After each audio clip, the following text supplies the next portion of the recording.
يا ربي صل على المختار طه البشير واغفر لنا كل زله وامحنا في النظير يا ربي صل على المختار. Bismillahirrahmanirrahim. Alhamdulillahirabbil alamin. Allahumma shalli wa sallim ala sayyidina Muhammadin wa ala ali sayyidina Muhammadin.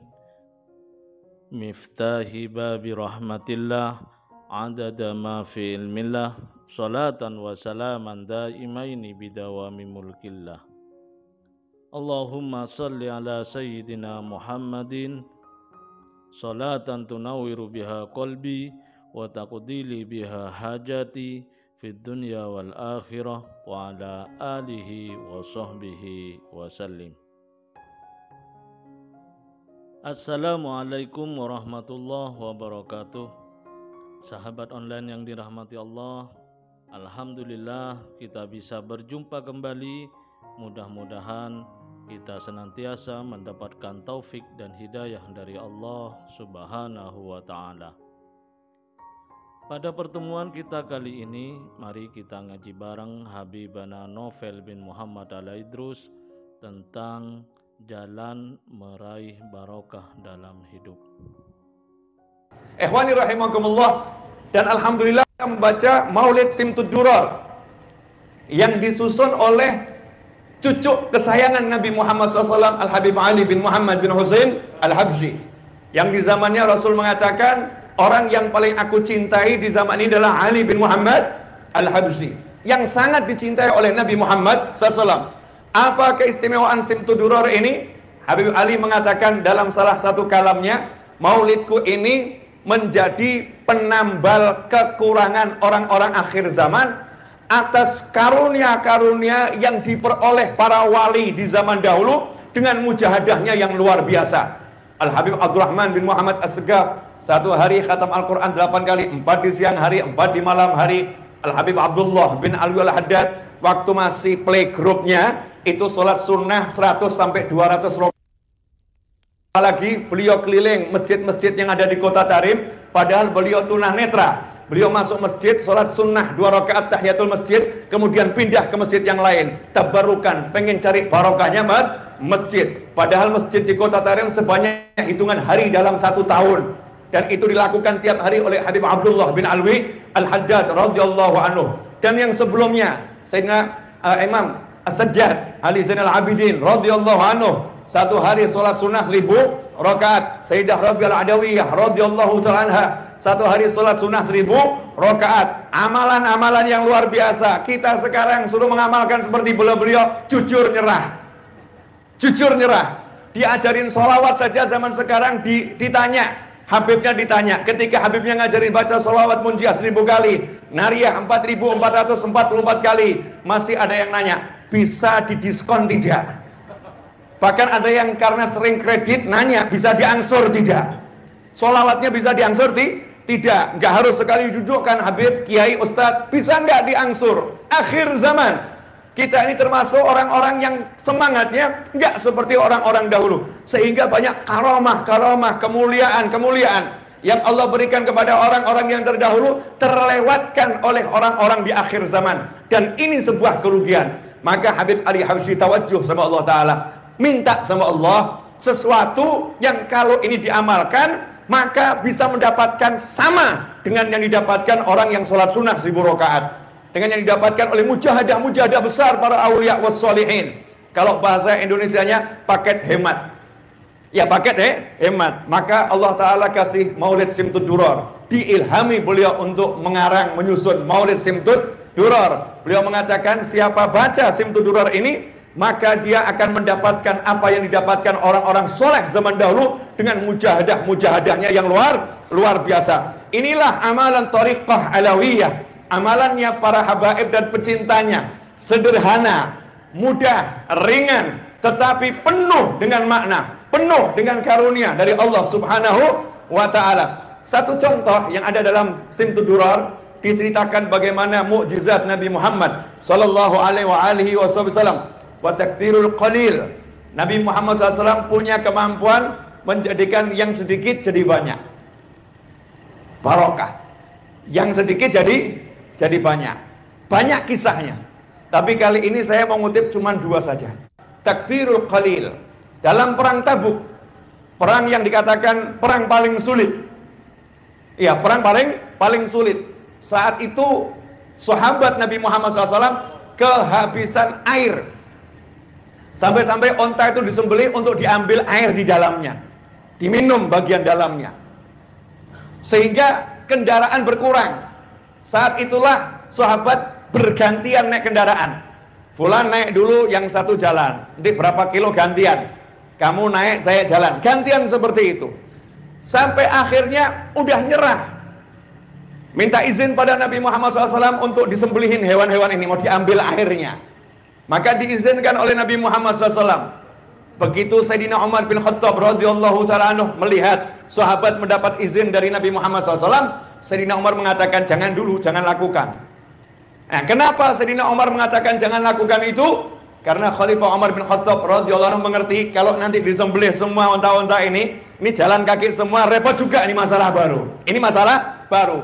Dan beliau paham bahwasanya baginda Muhammad sallallahu alaihi wasallam ciptaan Allah yang paling agung, yang paling mulia, punya mukjizat yang luar biasa. Tapi Rasulullah enggak suka pamer mukjizat. Baginda Muhammad SAW enggak obral-obral pamer mukjizat. Enggak dikit-dikit saya punya mukjizat, saya punya mukjizat. Enggak seperti itu. Innama ana Abdullah wa rasuluh. Aku adalah hambanya Allah dan Rasulnya. Aqulu kama yaqul abad. Aku makan sebagaimana budak makan, makannya di lantai. Selalu Nabi Muhammad sallallahu alaihi wasallam menunjukkan kemanusiaan beliau sallallahu alaihi wasallam. 3 hari enggak makan, 3 hari lapar, Rasul enggak mengeluh sallallahu alaihi wasallam. Sebagaimana yang diceritakan, sebelum saya lanjutkan kisah tersebut, Sayyidina Abu Bakar berada di masjid. Saat itu bertemu dengan Sayyidina Umar bin Khattab radhiyallahu taala anhu. Maka ditanya oleh Sayyidina Umar bin Khattab radhiyallahu taala anhu, "Kenapa engkau hari ini ada di masjid? Ini bukan jamnya kamu biasa duduk di masjid."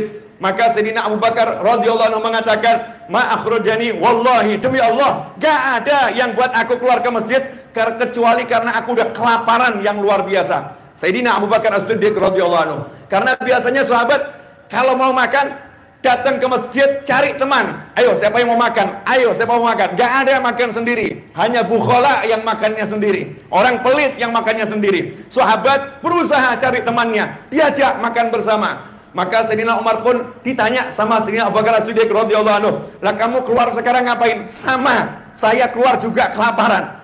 Dua-duanya ini keluar bukan di jamnya mereka ke masjid. Maka nggak lama kemudian Nabi Muhammad SAW buka pintu rumahnya, masuk ke dalam masjid. Bukan di jamnya Nabi Muhammad SAW masuk ke dalam masjid. Lihat 2 sahabatnya. Maka Rasul SAW bertanya, "Ma akhrajakuma? Apa yang buat kalian keluar ke masjid di saat ini? Ini bukan jamnya kalian keluar ke masjid." Maka dijawab oleh keduanya, "Demi Allah ya Rasulullah, nggak ada yang buat aku keluar kecuali rasa lapar." Karena duanya juga berharap agar ditraktir oleh Nabi Muhammad SAW. Jadi ya jujur saja, kalau lapar ngomong lapar, jangan gengsi. Nabi Musa dan Nabi Khidir alaihi wassalam lapar, mau meninggal kalau nggak makan, ketuk satu kampung minta makan. Disebutkan dalam Al-Quran, diceritakan oleh Allah Subhanahu wa ta'ala. Ini urusan lapar, urusan nyawa. Maka saat itulah Nabi Muhammad SAW menyatakan, "Demi Allah, tidak ada yang buat aku keluar kecuali sama dengan yang buat kalian keluar. Aku juga sudah sekian lama nggak makan dan kelaparan. Ayo ikut saya." Ya, ke rumahnya Abu Ayyub Al-Ansari radhiyallahu taala anhu. Nabi Muhammad SAW biasa ke tempatnya Abu Ayyub Al-Ansari radhiyallahu taala anhu. Karena yang pertama kali tinggal Nabi di Madinah di rumahnya Abu Ayyub Al-Ansari. Maka Abu Ayyub Al-Ansari setelah Nabi SAW punya rumah, Abu Ayyub Al-Ansari tiap hari masak buat Nabi Muhammad SAW. Kalau Rasul nggak datang, masakan itu dibagi-bagikan kepada keluarganya, kepada yang lain. Kalau Rasul datang, ya dimakan oleh Nabi Muhammad SAW. Pagi itu Rasulullah nggak datang, maka makanannya dibagi oleh Abu Ayyub Al-Ansari radhiyallahu ta'ala anhu.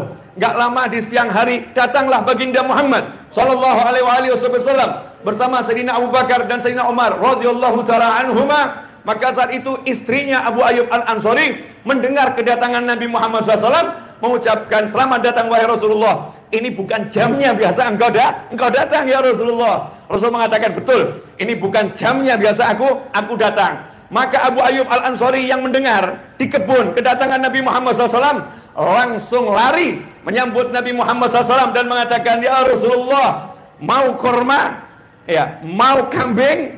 Dijamu oleh Abu Ayyub Al-Ansari radhiyallahu ta'ala anhu. Nabi juga tidak gengsi, saudara-saudara. Kalau memang lapar dan ini sahabat yang dicintai, Rasul pun mengatakan, "Baiklah, ambilkan kambing tapi jangan yang menyusui." Ya, jangan menyusui. Maka saat itulah Abu Ayyub Al-Ansari ambil korma, bukan korma yang matang yang diambil, tapi semua jenis korma. Satu tangkai diambil semua. Menghadap pada Nabi Muhammad SAW, "Ya Rasulullah, ini ada kormanya. Ya, ini ada korma yang masih mentah. Ini ada korma setengah matang ya Rasulullah." Maka Rasul menyatakan, "Kenapa enggak korma matangnya saja?" Maka Abu Ayyub menjawab, "Servis ya Rasulullah. Mana yang kamu suka, biar dimakan." Jadi bukan yang saya suka, tapi mana yang kamu suka wahai Nabi Muhammad SAW. Ini diincipin, ini diincipin, ini diincipin. Maka Abu Ayyub Al-Ansari radhiyallahu ta'ala anhu memerintahkan istrinya buat roti gandum yang fresh. Kemudian memasak atas perintah Nabi Muhammad SAW. Kambing dibagi menjadi dua bagian. Yang sebagian dibuat daging bakar, yang sebagian dibuat marok pakai kuah. Nabi Muhammad SAW menunggu. Begitu masakan dihidangkan sudah matang, maka Nabi Muhammad SAW mengambil roti, mengisinya dengan daging, melipatnya, kemudian mengatakan pada Abu Ayyub Al-Ansari radhiyallahu ta'ala anhu, "Tolong bawa ini ke rumah Fatimah, karena udah sekian hari dia tidak makan, sama seperti aku." Ikhwani rahimakumullah. Nabi Muhammad SAW gak suka pamer mukjizat. Beliau menahan rasa lapar. Tapi ketika umat membutuhkan, maka Nabi SAW akan menunjukkan kebesarannya di sisi Allah Subhanahu wa ta'ala. Maka di hari itu, saat perang Tabuk, ketika Sayyidina Umar melihat onta-onta akan disembelih yang tersisa, maka beliau menghadap kepada Nabi Muhammad SAW. Paham Rasulnya punya mukjizat, paham Rasulnya yang paling mulia, paham Rasulnya yang paling utama. Maka saat itulah Sayyidina Umar radhiyallahu ta'ala anhu menyatakan kepada baginda Muhammad SAW, "Ya Rasulullah, usul, bagaimana kalau engkau perintahkan sahabat mengumpulkan sisa makanan yang dimiliki?" Ide yang gak masuk akal. Ngumpulkan sisa makanan. Yang punya satu korma, kumpulkan. Yang punya setengah korma, kumpulkan. Yang punya remukan roti, kumpulkan. Yang punya jagung sedikit, kumpulkan. Semua suruh kumpulkan. Ide itu diterima oleh Nabi Muhammad SAW. Sayyidina Umar berkata, "Nanti kalau udah kumpul ya Rasulullah, engkau doa, berkatin. Setelah itu biar dibagi ya Rasulullah. Yakin nanti akan jadi banyak." Yakinnya Umar bin Khattab radhiyallahu ta'ala anhu kepada Nabi Muhammad sallallahu alaihi wasallam. Apa yang terjadi? Rasul pun menghamparkan hamparan, memerintahkan sahabat untuk mengumpulkan makanan yang tersisa, dan ternyata terkumpul gak banyak, sedikit. Kemudian Nabi SAW berdoa memberkati makanan tersebut dan memerintahkan pasukan sahabat, "Silahkan tadi yang naruh korma satu mau ambil 10 boleh, yang mau ambil 20 boleh, silahkan ambil sesukanya." Maka sahabat senang, mereka mengambil sesukanya sebanyak mungkin. Subhanallah, diambil sahabat enggak habis-habis, ikhwani rahimakumullah, sehingga mencukupi semuanya. Semuanya jadi kenyang. Takdirul qalil sallallahu alaihi wasallam, menjadikan yang sedikit menjadi banyak. Al-Habib Idrus bin Umar Al-Habsyi rahimahullah ketika melihat orang-orang kumpul membaca Maulid Simtud Durar, beliau mengatakan yang terjadi di tengah-tengah maulid dan majelis semacamnya adalah sama seperti ketika perang Tabuk, kekurangan makanan dikumpulkan. Saat ini kita lagi kekurangan cahaya, kekurangan nur, kekurangan pahala. Masing-masing datang bawa lampunya 5 watt, lampunya 10 watt, lampunya 100 watt, mungkin lampunya 1000 watt. Masing-masing nur mukmin berbeda-beda satu dengan yang lainnya. Tapi begitu masuk majelis maulid, semuanya membaca maulid, semuanya mengikat hati dengan Nabi Muhammad SAW. Ja'ar Rasul sallallahu alaihi wasallam Maka Rasulullah datang dan memberkati sehingga semuanya keluar dengan cahaya kumpulan tadi yang besar dari Nabi Muhammad sallallahu alaihi wasallam. Hadza ma'nal barakah. Inilah namanya berkahnya majelis. Karena itu nggak bisa diukur.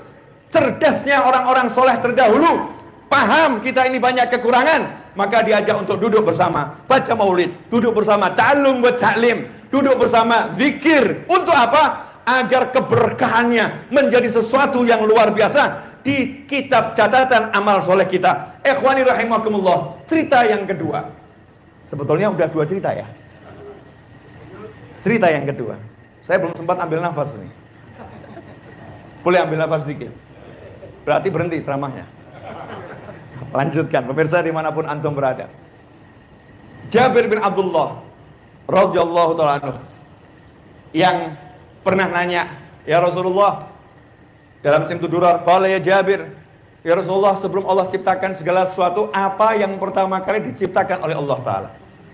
Maka Rasul menjawab sallallahu qala ya Jabir, innallaha khalaqa qabla al-asya'i nura nabiyika Muhammadin sallallahu alaihi wasallam min nurih. Rasul bersabda, wahai Jabir, ketahuilah sesungguhnya sebelum menciptakan segala sesuatu, Allah telah ciptakan cahaya Nabi Muhammad SAW min nuri, dari cahayanya Allah Subhanahu wa ta'ala. Makna hadis ini membuat orang-orang yang punya akal kebingungan dan gak pernah bisa menjelaskan makna yang sebenarnya.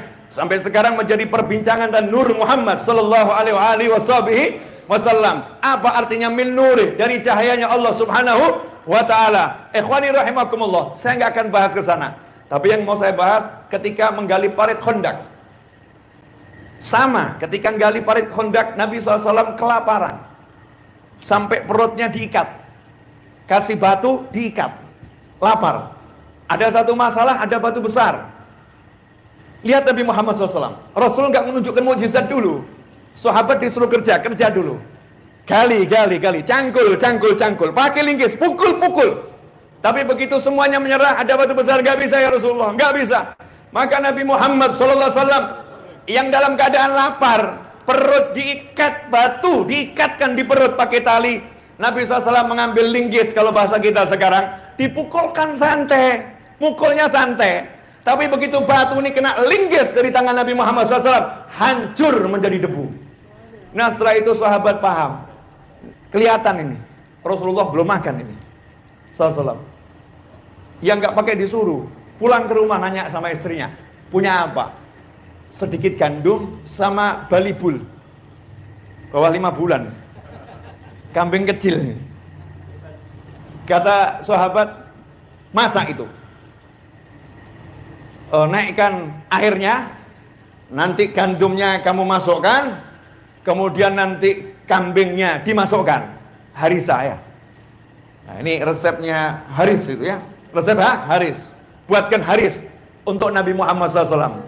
Makanya Haris itu obat capek-capek. Ya obat capek. Tapi syaratnya satu, fresh. Jangan kambing dari apa namanya freezer.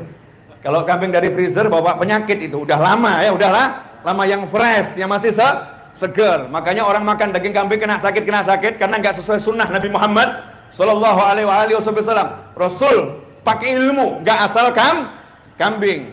Maka istrinya ngomong, kamu temui Nabi SAW, ajak makan tapi bisik-bisik, jangan ngajak orang. Ini cukup cuma buat 4-5 orang kecil ini masakannya. Jangan buat saya malu. Ya la tahdhani, jangan buat saya malu.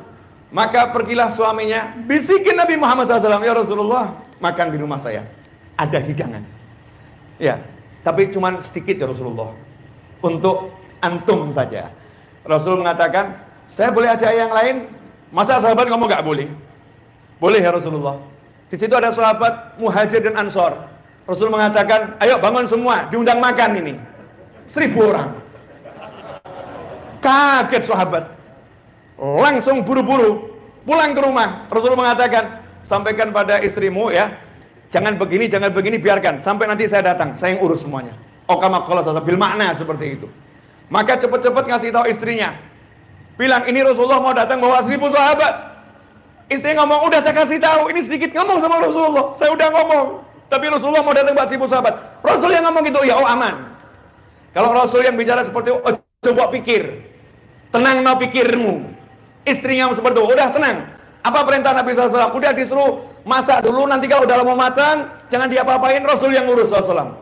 Maka datanglah Nabi Muhammad SAW. Yang dilakukan Rasulullah SAW adalah meludahi dengan ludah yang kecil, sedikit, ke adonan tersebut.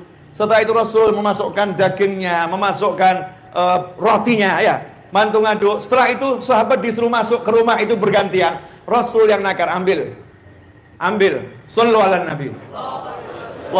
Hasilnya apa? 1000 sahabat makan kenyang semua. Rasul nggak makan duluan, belakangan. Nah, tersisa di situ. Rasul makan, kemudian Rasul mengatakan, ini sisanya bagikan pada tetangga-tetangga. Subhanallah, cukup untuk semuanya. Wa taktsirul qalil. Cerita yang masyhur Sayyidina Abu Hurairah radhiyallahu taala anhu. Kita masih ingat cerita yang sangat masyhur ini.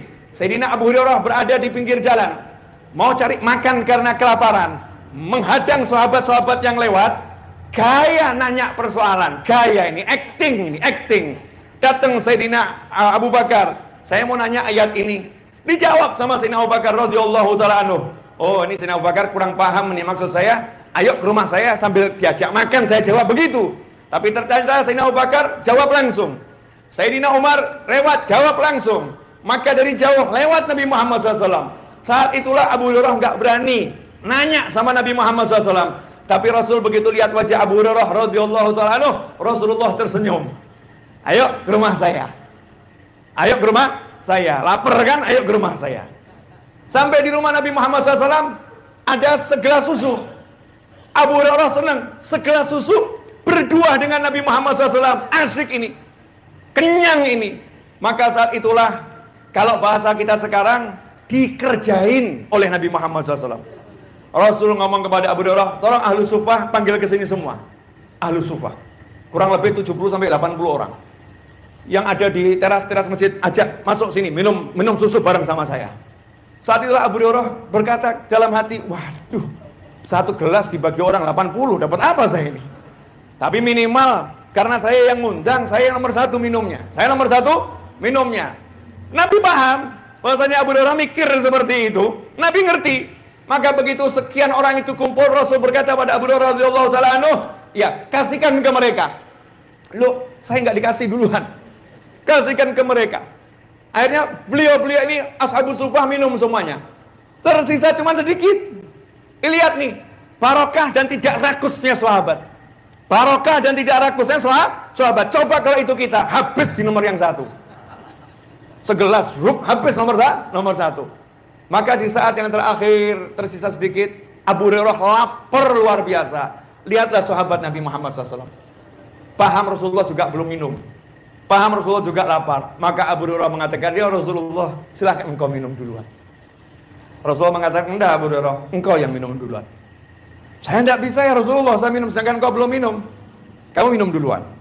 Diminum sama Abu Hurairah sambil melihat wajah Nabi Muhammad SAW. Tentunya cinta, sayang, enggak tega kan? Minumnya dikit. Rasul lihatnya sama senyum. Lanjut. Kalau bahasa kita sekarang. Lanjut, jangan sungkan-sungkan. Beneran nih, kalau bahasa sekarang gitu. Beneran ya Rasulullah, lanjut, nggak habis-habis. Sampai terakhir, lanjut, ya Rasulullah, udah sampai sini. Nggak mampu lagi. Maka tersenyum Nabi Muhammad SAW, kemudian beliau meminum yang terakhir. Ikhwani rahimakumullah, ini loh takdirul qalil. Lantas bagaimana penerapannya di dunia zaman sekarang? Di zaman milenial digital seperti ini, bagaimana agar yang kita punyai yang sedikit menjadi banyak? Kalau yang kita punyai sedikit mau jadi banyak, caranya gampang. Biar disentuh Nabi Muhammad SAW. Kalau disentuh Rasulullah SAW, nanti barokah. Jadi banyak. Bagaimana caranya agar disentuh oleh Nabi Muhammad SAW? Caranya nomor satu, iman dulu. Yakin dulu. Al-madad fil mashhad. Allah ngasih sesuai keyakinanmu. Kalau nggak punya keyakinan, nggak akan dapat. Karena ini urusannya semua gaibiyah. Hal yang gaib, keimanan, gak teori. Bukan teori-teorinya orang angka 1 tambah 1 sama dengan 2, bukan. Ini masalah iman. Rasul akan memberkati dan jadi banyak. Seperti seorang sahabat yang orang tuanya meninggal dunia. Oh, cerita lagi nih. Panjang udah. Nanti untuk episode berikutnya. kisahnya. Harus saya potong, kalau enggak nanti kesana lagi ceritanya itu. Banyak soalnya itu. Takdirul qalil. Gimana caranya biar diberkati Nabi Muhammad SAW? Simple, contoh, punya rumah.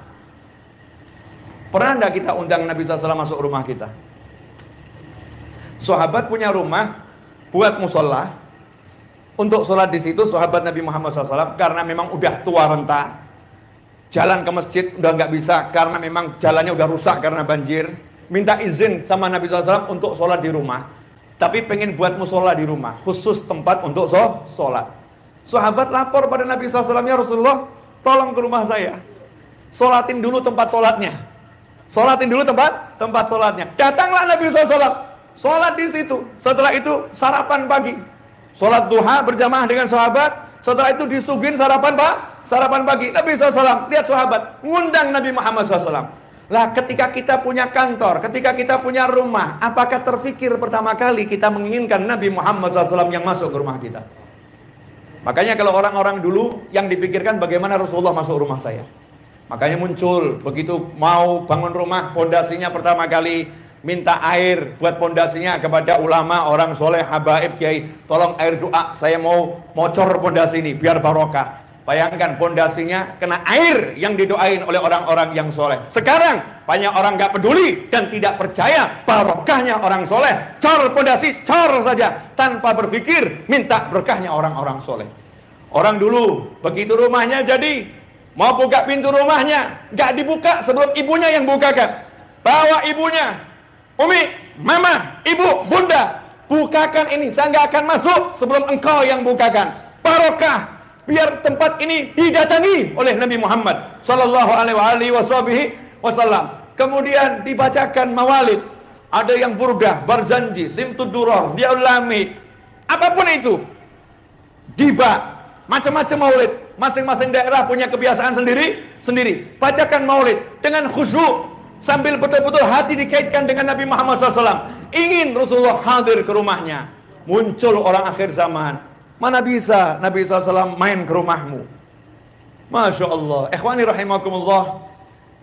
Cukup contoh yang sederhana.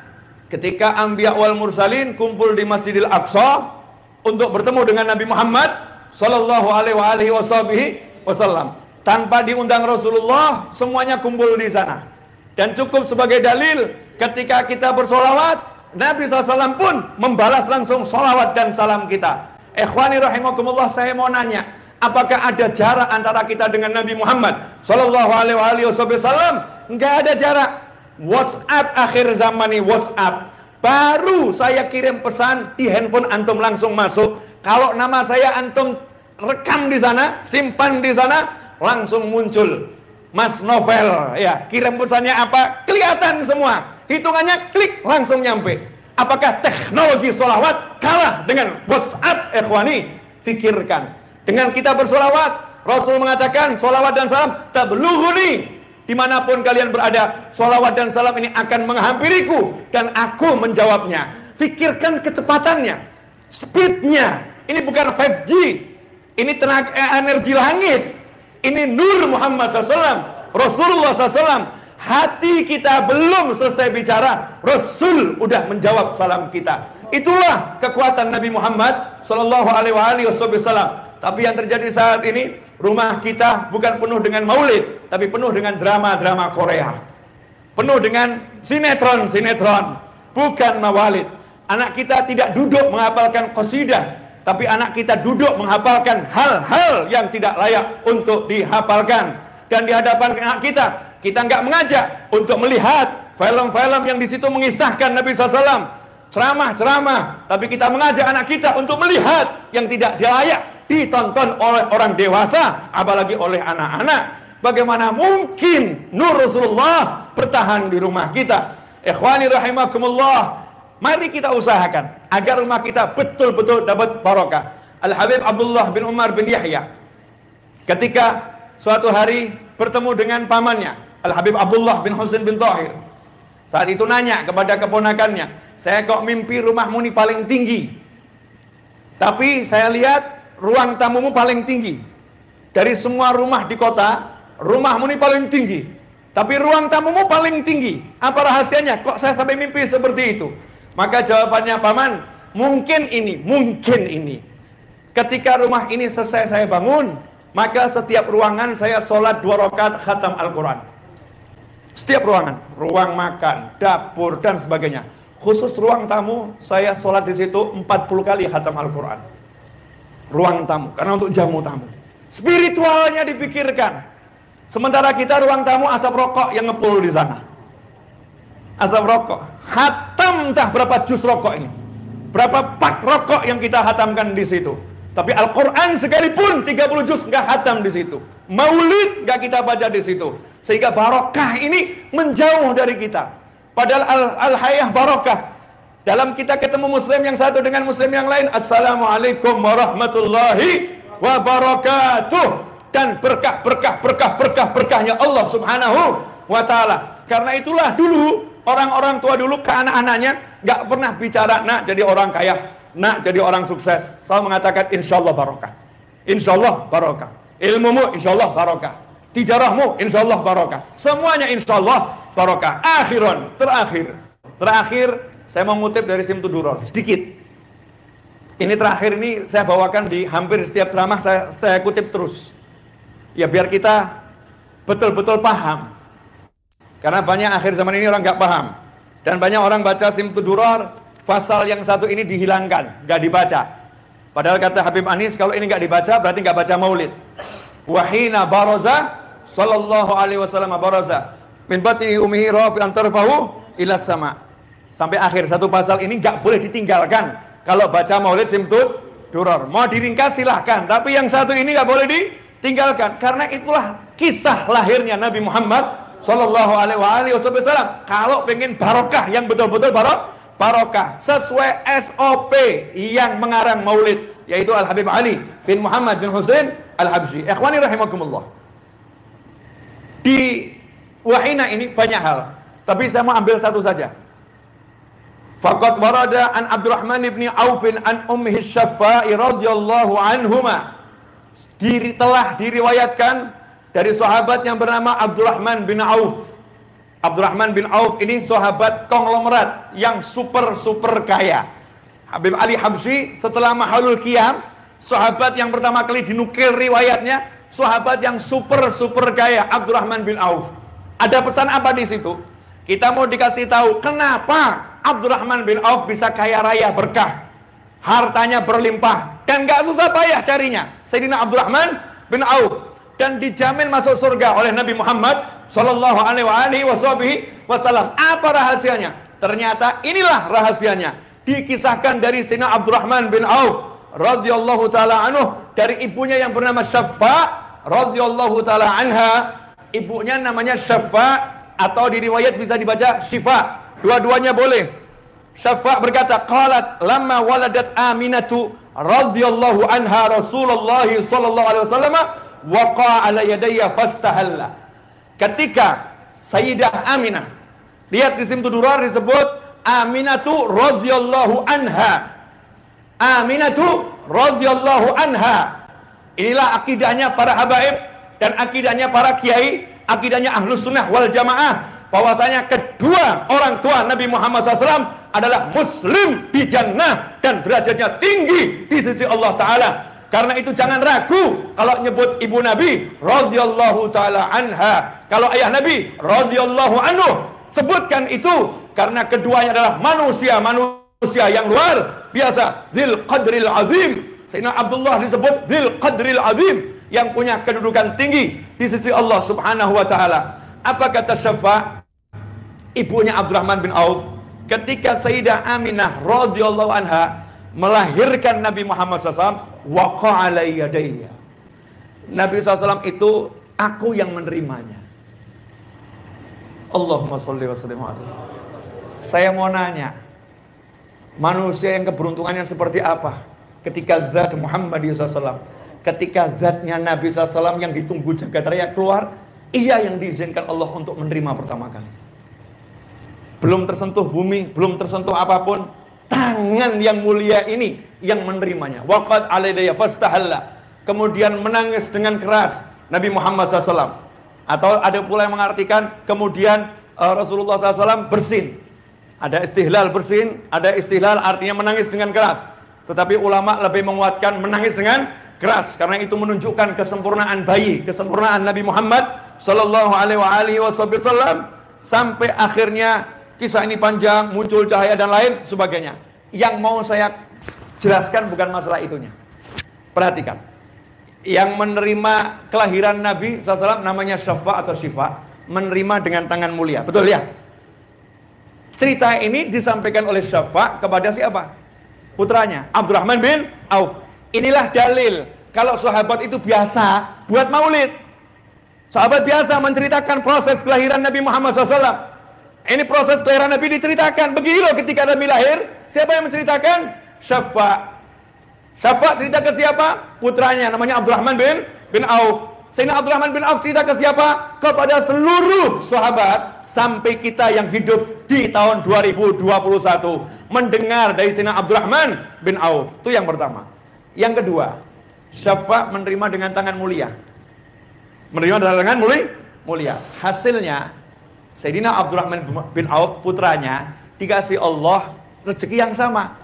Kalau ibunya menerima dengan tangan yang mulia jasad Nabi Muhammad SAW, maka anaknya dapat keberkahan, tangannya barokah, didoakan Nabi Muhammad SAW. Sayyidina Abdurrahman bin Auf itu kalau belanja apapun gak pernah rugi, beli apapun gak pernah rugi. Yang dipegang pasti laku, dan lakunya mahal. Itu kalau dipegang Sayyidina Abdurrahman bin Auf. Sehingga sahabat kalau punya barang, mau beli barang, minta tolong pada Abdurrahman bin Auf. Tolong kamu ke pasar, just tip ya, jasa titip. Nah ini saya mau just tip sama kamu, belanjakan, just tip tapi nggak pakai jasa, ya nggak pakai bayar. Nih just tip udah ada sejak zaman Nabi Muhammad SAW. Dan yang membelanjakan Sayyidina Abdurrahman bin Auf radhiyallahu taala anhu, hasilnya selalu untung. Bagaimana Sayyidina Abdurrahman bin Auf tangannya bisa barokah? Rahasianya adalah karena ibunya tangannya yang pertama kali menerima Nabi Muhammad SAW. Karena ibunya yang pertama kali tangannya menerima Nabi Muhammad SAW. Kemudian lanjutkan tuh hadisnya. Fa'adha'alahu ma bainal masyriqi wal maghrib. Begitu Nabi lahir SAW, kamar itu berubah menjadi cahaya sehingga saya bisa melihat kerajaan Romawi dari dalam kamar Nabi Muhammad SAW. Syafa waktu itu belum mukminah, belum beriman, Rasul lahir masih dengan orang-orang yang terdahulunya. Tapi begitu lihat Nabi SAW, pandangannya Syafa berubah. Manusia biasa ini dirubah penglihatannya oleh Nabi Muhammad, oleh Allah Ta'ala berkat cahaya Nabi Muhammad SAW, sehingga bisa melihat Romawi yang jaraknya hampir 1000 kilo ada di depan mata. Ikhwani rahimakumullah. Yang terakhir, renungkan. Tahu cahaya matahari? Cahaya matahari itu kuat tapi lemah. Kuat tapi lemah. Kenapa kuat tapi lemah? Kena payung kalah. Kena payung kalah. Kena awan kalah. Itu cahaya matahari. Cahaya lampu 20.000 watt, tembakkan ke tembok, kalah, gak bisa tembus. Cahaya Nabi Muhammad SAW gak bisa dihalangi oleh tembok dan apapun. Di hadapan Rasul ada tembok, temboknya tetap ada, tapi gak bisa menghalangi cahaya Nabi Muhammad SAW. Langsung bisa nembus sampai Romawi, dan Romawi jadi di hadapan mata. Itulah cahaya Nabi Muhammad SAW. Dan ini yang dapat Syafa, yang bisa lihat Syafa. Belum beriman. Lantas bagaimana pendapat kalian dengan seorang yang ngikutin Rasul, sunnah Rasul, iman sama Rasul? Kira-kira apa yang didapat? Makanya la tastakhrib. Jangan anggap aneh keramat-keramatnya para wali, orang-orang yang soleh, yang ikut jalannya orang-orang soleh, punya karomah-karomah yang luar biasa, wajar. Kenapa? Karena beliau-beliau berinteraksi dengan Nur Muhammad SAW, berinteraksi dengan cahayanya Nabi Muhammad Sallallahu Alaihi Wasallam. Ini kalau saya jelaskan sampai subuh, saudara-saudara. Nah, akhiran di kalamnya Habib Ali Habsyi itu ada ijazah solawat. Namanya solawat ini saya kasih nama solawat miftah biar gampang itu. Habib Ali mengatakan, aku diberi ilham solawat ini, dan semalam ada yang laporan, kata Habib Ali di zamannya, ada yang laporan karena baca solawat ini banyak, malamnya langsung mimpi bertemu Nabi Muhammad SAW. Kata Habib Ali, salawat ini mujarab untuk mimpi bertemu Nabi Muhammad SAW. Punya kekuatan khusus untuk mendapatkan mimpi bertemu Nabi Muhammad SAW. Dan juga salawat ini akan menyebabkan turunnya rahmat yang besar kalau dibaca. Nah, yang begini-begini ajarkan anak kita. Ajarkan istri kita. Paksa, harus sedikit dipaksa. Ayo baca dulu, baca dulu. Ayo baca. Istri harus dipaksa. Anak harus dipaksa. Para istri, suaminya paksa. Ayo baca. Marrah wahidah. Satu kali aja baca, baca. Ini nanti datangkan rahmat. Datangkan rahmat. Orang dulu begitu. Yang dipikirkan bagaimana caranya rahmat turun. Bunyi salawatnya, Allahumma salli wa sallim ala Sayyidina Muhammadin wa ala ali Sayyidina Muhammad miftahi babi rahmatillah adada ma fi ilmillah salatan wa salaman daimaini bidawami mulkillah. Selesai. Nanti kalau nggak hafal, cari channel YouTube Habib Novel Al-Idrus, setel ceramah ini, ada di situ. Langsung aja taruh paling akhir ya, taruh paling akhir. Sebarluaskan biar di negara kita ini rahmatnya semakin ngucur. Rahmatnya semakin ngucur. Alhamdulillah kita telah menyimak penjelasan dari beliau. Semoga ilmu yang telah kita peroleh ini dari Habibana Novel bin Muhammad Al-Idrus menjadi ilmu yang bermanfaat bagi kita, keluarga, dan anak cucu kita. Rezeki yang berlimpah dan berkah tentu menjadi dambaan setiap orang. Bagaimanakah caranya agar kita bisa mendapatkan rezeki yang berlimpah dan berkah? Jawabannya adalah dengan memperbanyak sholawat. Sholawat Nabi sebagai amalan pembawa berkah, amalan yang pahalanya akan dapat dirasakan di akhirat dan mendapatkan kemudahan di dunia. Di antara keutamaan membaca sholawat, salah satunya adalah dimudahkan pintu rezekinya. Dengan bahasa lain, sholawat adalah amalan penarik rezeki yang paling kuat. Begitu juga kenyamanan dan ketenangan dalam rumah tempat tinggal juga menjadi dambaan setiap orang. Dan perlu kita ketahui, hal tersebut tidak bisa didapat hanya dengan fisik rumah yang mewah, luas dan besar. Namun ketentraman dan kenyamanan batin menempatinya bisa digapai dengan memperbanyak baca Al-Quran di dalamnya, memperbanyak membaca sholawat, dan diisi dengan ibadah-ibadah lainnya. Rasulullah Shallallahu Alaihi Wasallam bersabda, jangan jadikan rumah kalian seperti kuburan. Sungguh, rumah yang di dalamnya selalu dibacakan ayat-ayat Al-Quran tidak akan dimasuki setan. Hadis riwayat Tirmidzi. Rabbi anzilni munzalam mubarakan wa anta khairul munzilin. Ya Allah, tempatkan aku di tempat yang berkah dan Engkau adalah sebaik-baik pemberi tempat. Semoga oleh Allah Ta'ala apa yang menjadi hajat kita dikabul, diberi kesehatan dan dipanjangkan umur dalam taat kepadanya. Amin ya rabbal alamin. Wallahu a'lam bishawab. Semoga barokah dan manfaat. Assalamualaikum warahmatullahi wabarakatuh.